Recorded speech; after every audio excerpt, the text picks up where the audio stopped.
नमस्कार मैत्रिणींनो, मी रुपाली. माझ्या यूट्यूब चॅनलमध्ये तुम्हा सर्वांचं मनापासून स्वागत आहे. तर मी आज तुम्हाला गुजरातची स्पेशल रेसिपी खिचूची रेसिपी दाखवणार आहे. तर चला बघूया. मी 2 वाट्या तांदूळाचं पीठ घेतलेलं आहे, बारीक दळून आणलेलं, आणि ह्या वाटीने माप घेतलेलं आहे मी 2 वाटी. आता आपल्याला पाणी पण याच मापाने घ्यायचं आहे.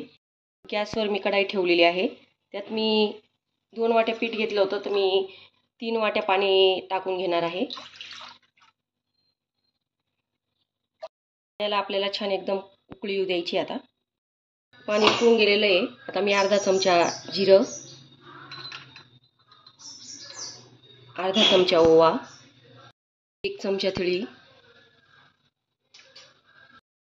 हे बघा खायचा सोडा मी एकदम थोडा टाकलाय. तुमच्याकडे जर पापड खार असेल तर तुम्ही तो पण टाकू शकता, आणि चवीनुसार मीठ. मी मिरचीचा ठेचा करून घेतलेला आहे, तो यात टाकूया, आणि थोडीशी कोथिंबीर. पाणी आपलं छान तापलेलं आहे. आता मी यात पीठ टाकून घेते, आणि हे पीठ टाकून असं लाटण्याच्या साहाय्याने व्यवस्थित असं हटवून घेते मी, बारीक गॅस करून. हे बघा, हे आपलं असं झालेलं आहे. आता गॅस बंद करून घेऊया, आणि हे थोडंसं गार होण्यासाठी सोडून देऊया. पीठ गार झालेलं आहे मैत्रिणींनो. मी एका ताटात काढून घेतलेलं आहे. आता याचा आपल्याला असा व्यवस्थित गोळा करून घ्यायचा आहे. थोडं मी तेल टाकते. तुम्ही जी खिशी केली होती आपण त्याच्यात बी टाकू शकतात, पण मी ना आता हे व्यवस्थित असं तेल टाकून मळून घेत आहे.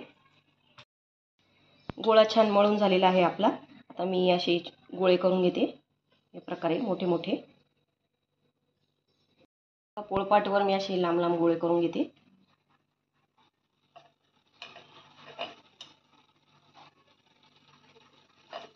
असे मी सगळे करून घेते आता गोळ्यांची मैत्रिणींनो. आपले बघा असे लांब लांब गोळे करून तयार झालेले आहे. आता याला आपल्याला स्टीम करून घ्यायचं आहे. स्टीम करण्यासाठी मी ही चाळण घेतलेली आहे. त्याला मी तेल लावून घेते व्यवस्थित. या प्रकारे मी अशी यात ठेवून घेते. स्टीम करण्यासाठी मी पाणी ठेवून दिलेलं होतं. पाणी आपलं उकळत आलेलं आहे. पाणी उकळून गेलेलं आहे.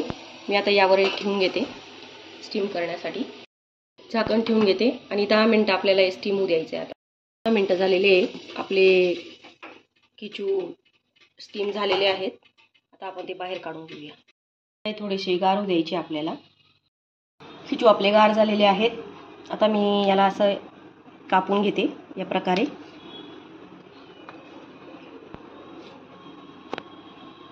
बघा, या प्रकारे मी सगळे कापून घेते. आता बघा, मी सगळे खिचू कापून घेतलेले आहे असे व्यवस्थित.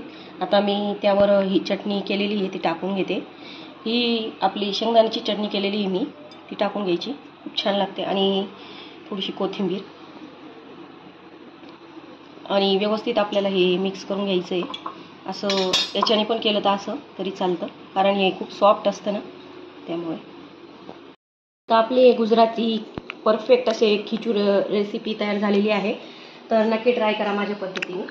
तर माझे व्हिडिओ आवडत असतील तर माझ्या चॅनलला सबस्क्राईब करा, लाईक्स करा, कमेंट करा, आणि मला सपोर्ट करा.